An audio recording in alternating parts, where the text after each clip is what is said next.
Many thanks for joining us again on the newsroom. I am Victoria Akonde, and these are the headlines we are tracking at the moment. The House of Representatives resolved to assist the federal government with 648 million naira for 6 months by cutting down their salaries by 50% to support food sufficiency and address the high cost of food in the country.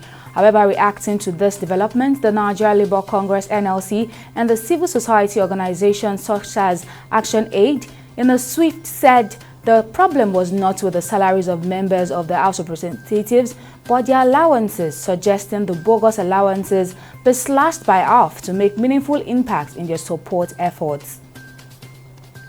And the former governor of Kaduna State, Nasir El-Rufai, has petitioned the Chief Judge of Abuja Federal High Court, alleging that Justice Rilwan, the judge presiding over his case against the Kaduna State House of Assembly at the Federal High Court Kaduna, was biased. In his petition to the Chief Judge of the Abuja Federal High Court through his counsel, the former governor prayed that the matter be transferred to another judge in the interest of justice. And the first police public relations officer, Olumuyiwa Adejobi, has issued a warning to Nigerians against collecting, keeping or buying stolen items. In a post on X.com on Friday, Adejobi referenced Section 427 of the Criminal Code Act, which states that anyone who receives stolen goods, knowing they were obtained through felony or misdemeanor, is guilty of felony.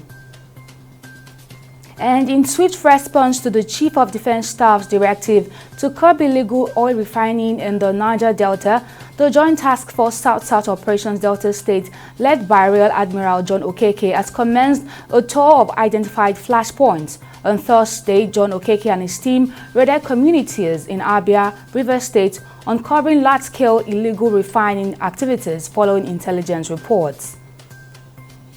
And on business, Nigeria produced a total of over 236 million barrels of crude oil in the first half of 2024.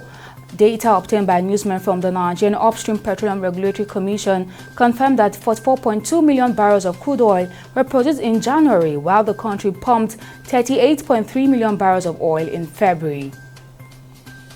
Moving on to the foreign scene, the Republican presidential candidate Donald Trump promised to bring an end to raging international crisis and restore American prestige on the world stage, saying he could stop wars with a telephone call. The former president sought to paint a direct picture of the world under his successor Joe Biden, telling the Republican National Convention that the planet is teetering on the edge of a World War III. Finally, on sports, the Minister of Sports Development, John Eno, has stated that his aspiration is for Team Nigeria to surpass the country's best Olympic performance achieved in 1996 at the 2024 Olympic Games in Paris. The minister made the statement during a media parley held on Thursday at the media center of the Moshood Abiola National Stadium, fielding questions from journalists.